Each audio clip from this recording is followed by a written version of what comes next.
जय हिंद दोस्तों। स्वागत है आपका मेरी क्लास प्रकाश क्लासेस बाय आरके सर में। आज हम इस क्लास में लेकर के आए हैं n+l रूल। तो n+l रूल टोटली आप बाउ प्रिंसिपल डिपेंडेंट होता है और आप बाउ प्रिंसिपल को ये हेल्प करता है कि कौन सा ऑर्बिटल पहले रखा जाए, कि उसमें इलेक्ट्रॉन भरने के बाद फिर उसके बाद वाला ऑर्बिटल आता है। तो किस प्रकार से पहले कौन सा ऑर्बिटल आएगा, उसके बाद कौन सा ऑर्बिटल आएगा, इसकी पूरी जानकारी इस वीडियो में आपको मिलेगी। तो अंत तक हमारे इस वीडियो में बने रहिए और इसमें बहुत ही इम्पोर्टेंट थिंग्स जो है क्लास 11th में 12th में बीएससी फर्स्ट ईयर के फर्स्ट सेमेस्टर में ये टॉपिक्स है। जेईई मेंस में एग्जाम पूछे जाते हैं और नीट के भी एग्जाम में पूछा जाता है कि किस ऑर्बिटल की एनर्जी कितना है, या increasing order of given orbitals दे देता है, कहता है कि इसको इंक्रीजिंग या डिक्रीजिंग ऑर्डर में लिखना। तो आइए देखते हैं n+l रूट होता क्या है। अकॉर्डिंग टू n+l रूट, जिसमें n क्या होता है, वेयर, जहां n क्या होता है, प्रिंसिपल क्वांटम नंबर होता है। n क्या होता है, प्रिंसिपल क्वांटम नंबर। l क्या होता है, एजीमुथल क्वांटम नंबर। हिंदी में प्रिंसिपल क्वांटम नंबर को हम बोलते हैं मुख्य क्वांटम संख्या, मुख्य क्वांटम संख्या। और एजीमुथल क्वांटम को हम हिंदी में कहते हैं द्विगंशिक क्वांटम संख्या। तो इन क्वांटम संख्याओं के आधार पर ही ये पूरी तरह से डिपेंडेंट होता है।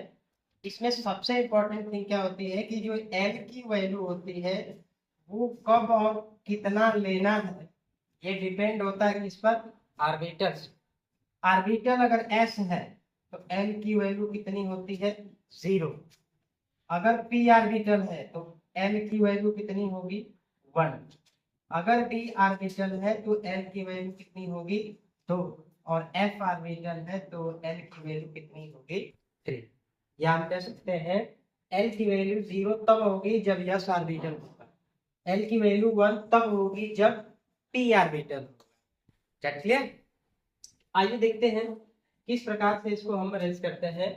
तो n+l की जो वैल्यू होती है उसको कैसे फाइंड आउट करते हैं हम, दो तरीके से। पहला प्रोसेस होता है कि मैक्सिमम अगर वैल्यू आती है, n+l की वैल्यू जब निकाला जाएगा, अगर उसकी वैल्यू अधिक आती है तो उस ऑर्बिटल की एनर्जी भी क्या होती है, अधिक होती है। ठीक है। अगर n+l की वैल्यू निकालेंगे और मिनिमम है यानी कम है, किसी ऑर्बिटल की एनर्जी से क्या है, कम है, तो उसकी एनर्जी भी क्या होगी, कम होगी उस ऑर्बिटल की अपेक्षा। ठीक है। यदि वैल्यू क्या है, n+l की वैल्यू अधिक है तो उसकी एनर्जी भी क्या होगी, अधिक होगी। अगर n+l की वैल्यू कम है तो उसकी एनर्जी भी क्या होगी, कम। दूसरी बात, value of n+l will same. यदि दो ऑर्बिटल है, क्वेश्चन के थ्रू भी बताया जाएगा। यदि क्वेश्चन है कि 3s और 2p, 3s और 2p, ये क्वेश्चन आगे है बताएंगे। 3s और 2p दो ऑर्बिटल है, तो इन दोनों ऑर्बिटल का जो n+l वैल्यू निकालेंगे वो सेम होगा।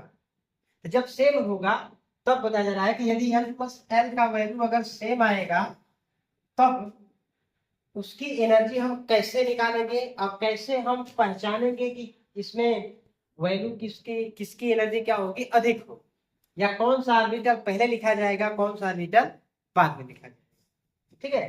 तो उसमें कह सकते हैं कि जो एनर्जी होती है वह टोटली डिपेंडेंट होती है किसपे, आपकी प्रिंसिपल क्वांटम नंबर पे। जब n+l की वैल्यू सेम आएगी तब एनर्जी कैसे फाइंड आउट करेंगे, n की वैल्यू से, यानी filling of atomic orbital from lower energy to higher energy, यानी किसी भी एटम के इलेक्ट्रॉनिक कॉन्फ़िगरेशन में ऑर्बिटल जिसकी कम होती है वो पहले लिखा जाएगा, उसके बाद जिसकी एनर्जी हाई होती है वो ऑर्बिटल बाद में लिखा जाएगा।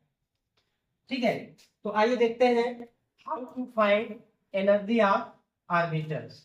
कैसे हम फाइंड करेंगे? क्वेश्चन है कि find energy of 3s and 3p। आइए देखते हैं, दो ऑर्बिटल है, पहला है 3s और दूसरा है 3p। तो भाई इसमें प्रिंसिपल क्वांटम नंबर कितना है? ये जो ऑर्बिटल होता है इसके पहले जो लिखा गया है ये क्या होता है? n की वैल्यू होती है। तो n की वैल्यू कितनी हो गई? 3। और n की वैल्यू कैसे निकालते हैं? s ऑर्बिटल है तो s ऑर्बिटल के लिए देखिए बताया गया था अभी, s ऑर्बिटल अगर रहेगा तो इसकी वैल्यू कितनी होगी? 0 होगी। ठीक है, तो यहाँ पर कौन सा ऑर्बिटल हम लिए हैं? s ऑर्बिटल है, तो s ऑर्बिटल के लिए n की वैल्यू कितनी होगी? 0 होगी।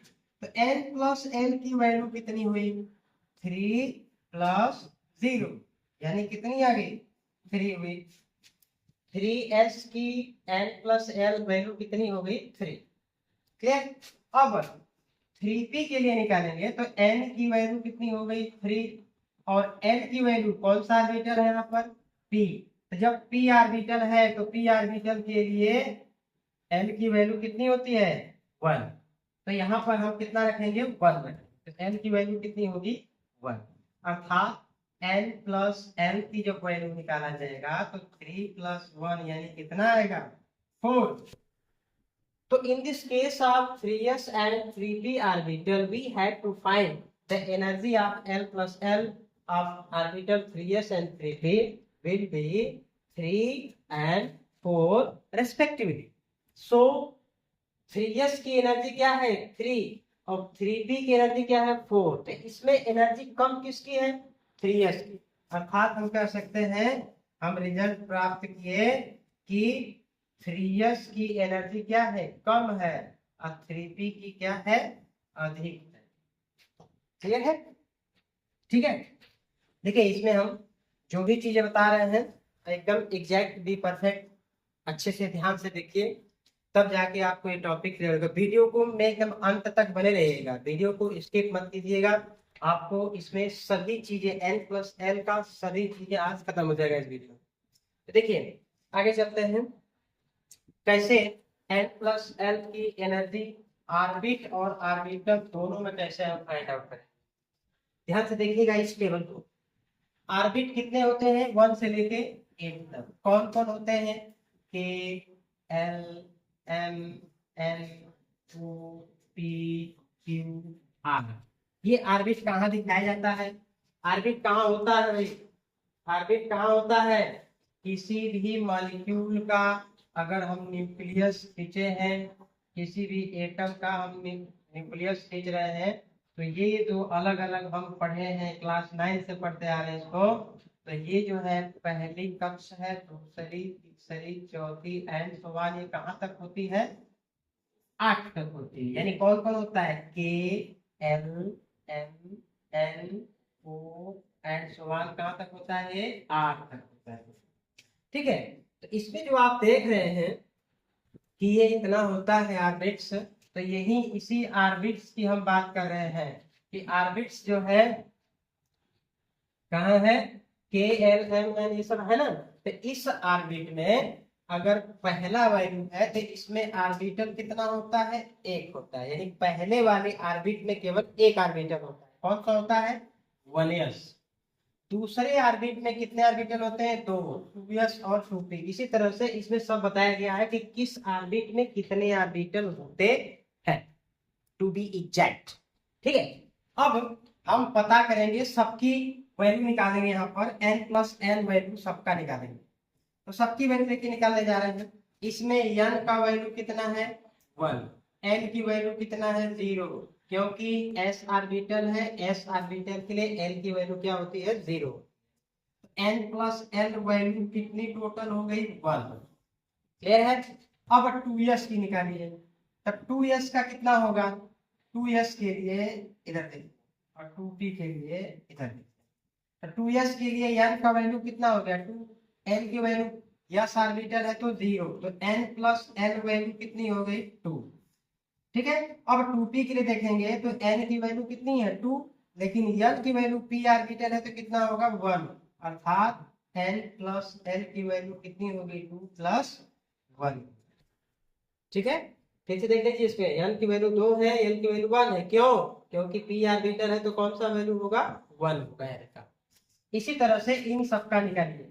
ठीक है, तो 3s है तो इसकी वैल्यू कितनी होगी, n की वैल्यू कितनी होगी इसके लिए 3, और n की वैल्यू कितनी होगी 0, तो n प्लस l की वैल्यू कितनी हो गई 3 होगी।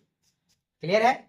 इसी तरह से 3p का अगर निकालेंगे तो n की वैल्यू 3, l की वैल्यू कितनी होगी 1, क्योंकि p ऑर्बिटल है तो p ऑर्बिटल के लिए l की वैल्यू कितनी होती है 1। तो n प्लस l वैल्यू कितनी हो गई 3 और 1 ऐड कर देंगे तो टोटल वैल्यू कितनी हो गई 4। इसी तरह से 3d का निकालेंगे जब तो n की वैल्यू 3, l की वैल्यू d ऑर्बिटल है तो d ऑर्बिटल के मैंने क्या बताया, d ऑर्बिटल के लिए क्या होता है 2 वैल्यू होती है। ठीक है, तो यहाँ पर रखेंगे इसको तो कितना हो जाएगा आपका n प्लस l वैल्यू ये हो गया 2, तो n प्लस l की वैल्यू कितनी हो गई 5। ठीक है, इस तरह से थर्ड ऑर्बिट में सबकी वैल्यू 3 4 5 क्रमशः आई। इसके बाद हम देखेंगे इस वाले ऑर्बिट में तो n की वैल्यू यहाँ पर कितनी है 4, तो इसमें जितने भी हैं सबके लिए n की वैल्यू 4 ही होगी। l की वैल्यू s ऑर्बिटल है तो 0 होगा, तो टोटल वैल्यू कितनी होगी 4। ठीक है, इसी तरह से 4p के लिए जब है तो n की वैल्यू तो 4 ही होगा, n की वैल्यू कितना होगा 1, तो टोटल वैल्यू कितना हो गया 5। 4d के लिए n इज इक्वल टू 2 और n is equal to sorry n is equal to 4 होगा, n is equal to 2, total value कितनी हो गई 4 टू 6 हो गया। ठीक है, और फोरियर ऑर्बिटल के लिए भी उत्तर निकालेंगे तो कितना हो जाएगा n की वैल्यू 4 और l की वैल्यू 3, क्योंकि f ऑर्बिटल है तो कितना हो जाएगा टोटल वैल्यू 7। क्लियर है। इसी तरह से सबका एनर्जी हम आसानी से निकाल सकते हैं। इससे निष्कर्ष क्या निकल रहा है, देखिए पहले ऑर्बिट की और दूसरे ऑर्बिट की एनर्जी जो है क्रमशः पहले वाले में कितना है 1, पहले वाले में कितना है भाई 1 है इसका वैल्यू, और दूसरे वाले में कितना है एक का 2 है, एक का 2 है, एक का कितना आया है 3 आया। ठीक है, इसका 3 होगा, तो एक इसका है 2 इसका है 3 इसका है, इनमें से कोई इक्वल नहीं है। अब इसमें देखेंगे तो इसमें देखिए एक वैल्यू है जो 3 के बराबर है, अर्थात ये जो है किसके लिए निकाला गया है 2p के लिए निकाला गया है।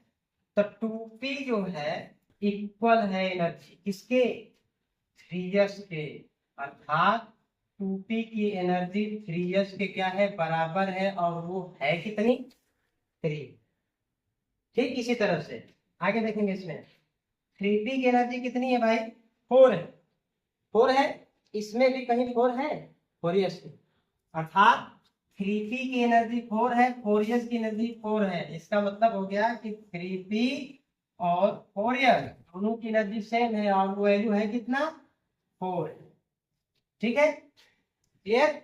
उसके बाद अब देखेंगे 5, तो इसमें भी अगर हम निकाले होते तो ये जैसे स्टार्ट हुआ 2 3 से लास्ट हुआ तो 3 से स्टार्ट हुआ, 5 से लास्ट होगा तो ये 4 से स्टार्ट हुआ। ठीक है ना, अरे कहने का मतलब है कि यहाँ पर जो होगा इसकी वैल्यू कितनी होगी 5 होगी, इसकी कितनी होगी 6 होगी, इसकी कितनी होगी 7 होगी, इसकी कितनी होगी 8 होगी। आप निकाल के चेक कर लीजिएगा, n प्लस l वैल्यू में लिख रहा हूँ डायरेक्टली। 5 है या 0 है 5, 5 1 6, 5 और 2 7, 5 और 3 8। इसी तरह से इसका निकालेंगे तो 6 और 0 6, 6 और 1 7, 6 और 2 8, तो सबकी इस तरह से निकाल सकते हैं हम। तो यहाँ पर हम पाए कि इसकी एनर्जी क्या है देखिए सेम आ रही, हम लिख सकते हैं कि 4p और 5s की एनर्जी क्या है सेम है, वो है कितना क्लियर। इसी तरह से 4d 5p और 6s, देखिए इन तीनों की एनर्जी ऐसे, इन तीनों की एनर्जी क्या है 6 6 6, तो हम कह सकते हैं 4d 5p और 6s की एनर्जी क्या है, सेम है। इस तरह से हम इसके आगे क्यों भी हम फाइंड आउट कर सकते हैं कि किसकी एनर्जी सेम है। ठीक है, तो इस टेबल को आप अच्छे से समझिए। उसके बाद चलते हैं, एक क्वेश्चन आपको हम बताया पीछे कि जब इनकी वैल्यू क्या है, अलग अलग आए, तो अलग अलग आई यहाँ पर है, तो हमको आसानी से पता चल जाएगा कि ये 3s क्या है, ज्यादा एनर्जी का है, और सॉरी कम एनर्जी का है, और 3p क्या है, ज्यादा एनर्जी। अब अगले बारे में हम देखेंगे कि 2p और 3s, इसका n प्लस एन वैल्यू निकालेंगे। तो इसका n प्लस एन वैल्यू निकालेंगे तो कितना आएगा, देखिए 2p है तो 2p के लिए n का वैल्यू 2 हो गया, n का वैल्यू 1। कैसे 1 आया है, क्योंकि p ऑर्बिटल है, तो p ऑर्बिटल के लिए n की वैल्यू कितनी होती है, 1। सो n प्लस n वैल्यू कितनी हो गई, 2 प्लस 1 इक्वल टू 3s।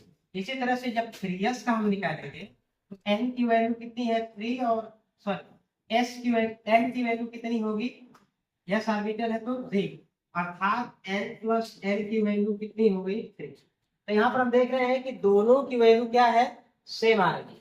तो जब दोनों की वैल्यू अगर सेम आती है, दोनों की वैल्यू क्या आ जाए, सेम आ जाए, इसमें भी दोनों की जब एनर्जी सेम आती है, तब हमने बताया कि इस एनर्जी को हम कैसे एग्जैक्ट फाइंड करेंगे, n की वैल्यू से।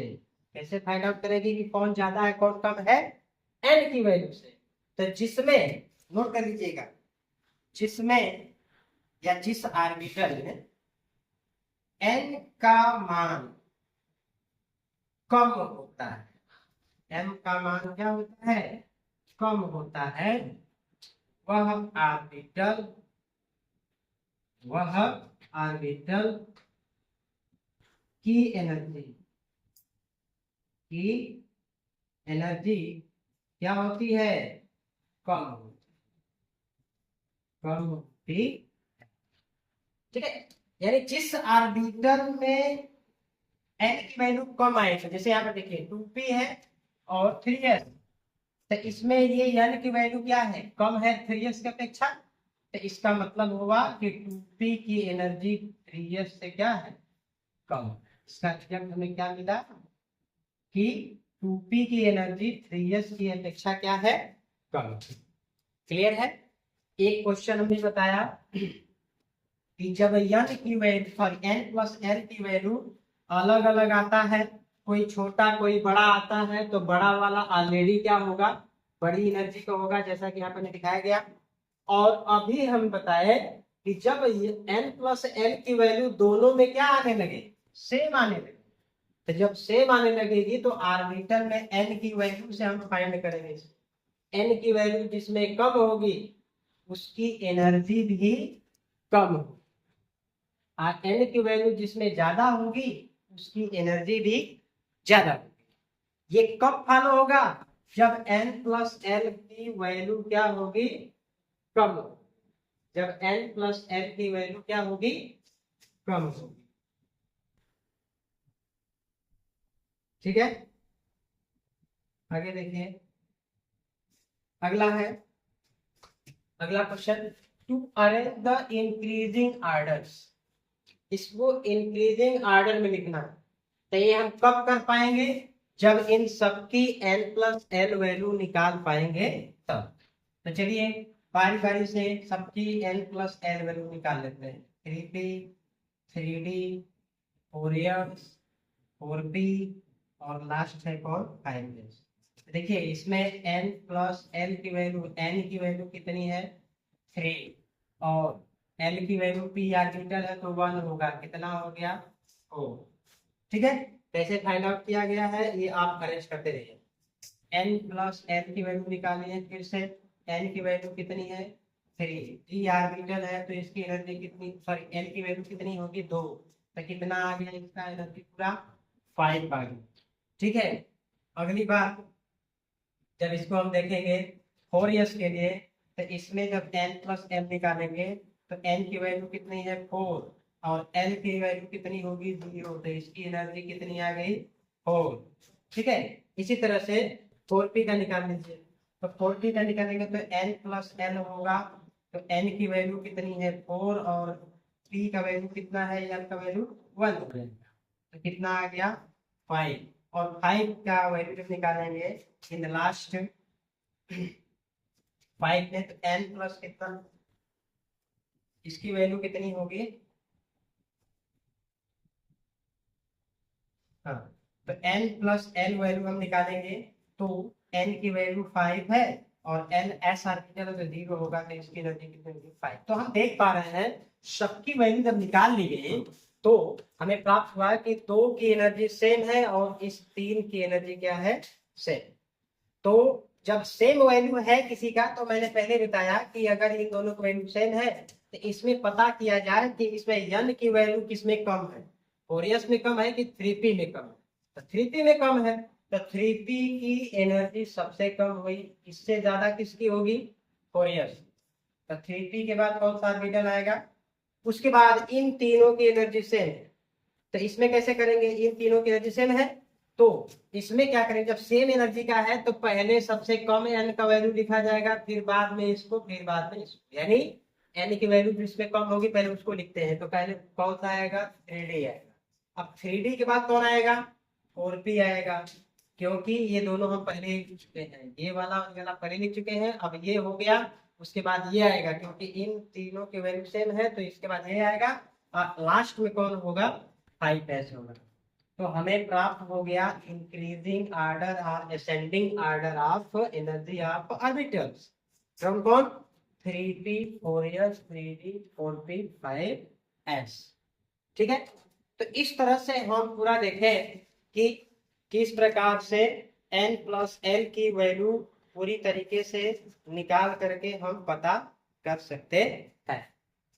तो आई होप ये वीडियो मेरा आपको पसंद आया होगा। n प्लस l की वैल्यू जो निकालनी है, मैंने पहले ही बताया कि ये एग्जाम जो है 11th में भी आता है, 12th में भी है, क्योंकि ऑर्बिटल जब तक फाइंड आउट नहीं करेंगे तब तक इलेक्ट्रॉनिक कॉन्फ़िगरेशन करने में दिक्कतें होती हैं। बीएससी में भी ये टॉपिक है, जेई मेंस में भी आता है, नीट के एग्जाम में भी आता है। तो इस हिसाब से हम कह सकते हैं कि ये n प्लस एल का जो रूल है बहुत बहुत इम्पोर्टेंट है इलेक्ट्रॉनिक कॉन्फ़िगरेशन के लिए। और ऑफ बाउंड में इलेक्ट्रॉनिक कॉन्फ़िगरेशन करते समय कौन सा ऑर्बिटल पहले लिखा जाए, इस नियम के माध्यम से हम फाइंड आउट कर सकते हैं। ठीक है, तो हमारे इस वीडियो को अब यही रोकते हैं। यदि हमारा वीडियो आपको पसंद आया है तो लाइक और शेयर करना ना भूलिए। अब अगले वीडियो में हम आपको एक शॉर्ट वीडियो पहले बना के दिखाएंगे आपको कि कैसे एक ट्रिक से माध्यम से आपको बताया जाएगा कि ऑर्बिटलों को किस प्रकार से याद करेंगे कि पहले कौन सा आएगा। ठीक है, जय हिंद दोस्तों, धन्यवाद।